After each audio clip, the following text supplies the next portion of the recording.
meus queridos, e aí, tudo belezinha? Mais um videozinho aqui pra gente poder explicar um pouquinho agora da parte 2 desse capítulo 5 de polinômios, que é a parte de soma e subtração, então, de polinômios. Vamos começar a fazer um pouquinho de operações, então, com os polinômios. E aí que entra a semelhança. Deixei já pronta aqui a semelhança para nós, podemos falar dela bastante. Por quê? Porque semelhança é aquilo que faz com que eu possa fazer uma conta de mais ou menos, ok? Vezes e dividido não vai ter tanta importância a semelhança, tá? Porque vezes dividido a gente consegue fazer cálculos de várias formas. Mas,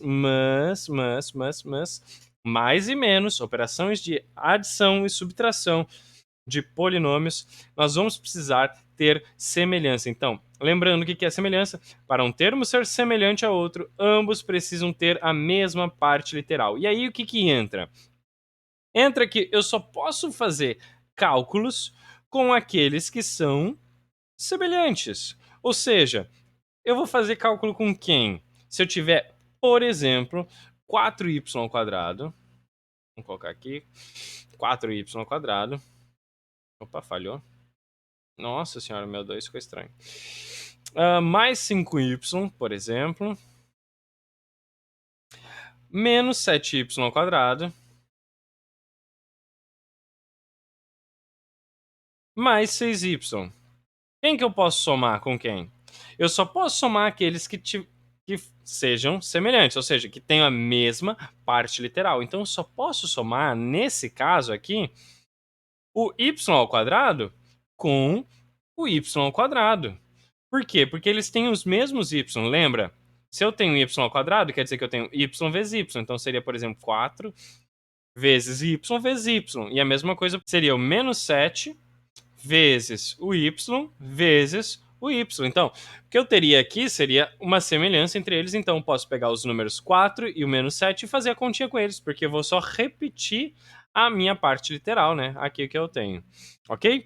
Então, eu vou fazer o 4 com o menos 7, fazendo essa conta. Então, eu vou deixar os círculos. Então, 4 menos 7, tenho 4, que é 4 positivo. Estou devendo 7, ainda estou devendo 13. Então, eu escrevo menos 3y². Eu copio a parte literal porque eu não mexo nela, eu mexo no coeficiente numérico, só nos números. E a mesma coisa eu faço daí com o valor de y aqui, que daí seria o y elevado a 1, né? Ao invés de y elevado a 2. Então eu tenho mais 5 e mais 6. Então, se eu tenho 5, tenho 6. Tenho um total de 11 y. E daí eu só copio a minha letra y. Ok? Então veja, para eu poder somar ou subtrair polinômios, tá? Quais que sejam eles, tá? Monômio com monômio, que a gente faz assim, né? Eu preciso que eles tenham a mesma parte literal, ou seja, sejam semelhantes, ok? E a gente soma e subtrai quem? Só o coeficiente numérico, não mexe na parte literal, beleza?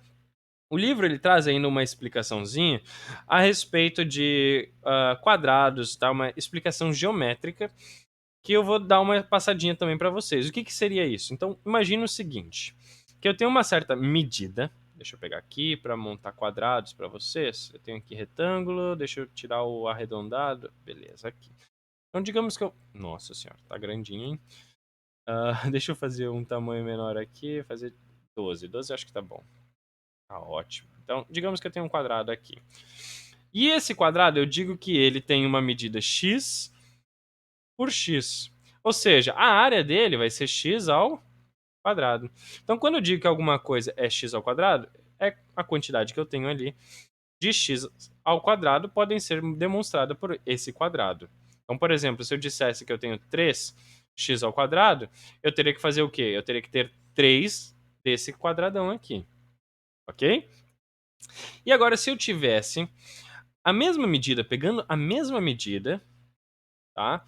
Só que com uma medida 1 de largura. Então, eu pego a mesma altura, mas eu vou pegar uma medida de largura 1.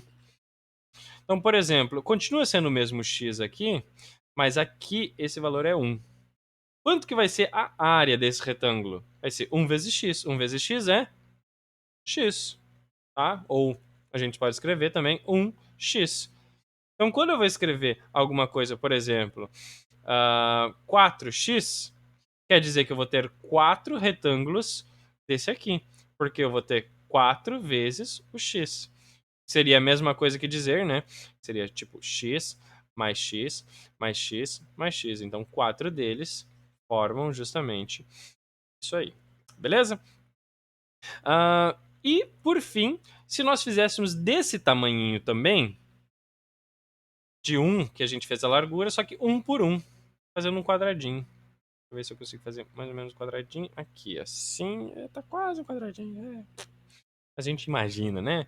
Então, digamos que aqui seja 1 e aqui seja 1. Qual que vai ser a área disso aqui? Isso aqui vai ser a área 1. Porque 1 vezes 1 vai ser 1. Então, quando eu escrevo o número 5, quer dizer que eu tenho 5 quadradinhos desse. Por isso que quando a gente tem no livro lá, vocês vão ver na página 99, na página 98 tem essa mesma explicação que eu estou dando agora, tá? Mas na página 99, na página 100, que vocês vão dar uma lida, uma olhada para poder fazer alguns exercícios, como na página 102 nós temos o número 3, o número 4, o número 5, assim por diante. Vocês vão ter que montar as equações a partir das formas geométricas. Tá? Então eu quero que vocês façam isso para poder compreender o cálculo, tá? Então, e também trabalhar com essa parte geométrica. Beleza? Então, essa seria a minha explicação para vocês. Qualquer dúvida, anota e a gente vai fazendo. E daí na próxima correção a gente vai tirando ainda mais dúvidas, beleza? Grande abraço e a gente se vê no próximo vídeo. Falou, é nóis. Fui!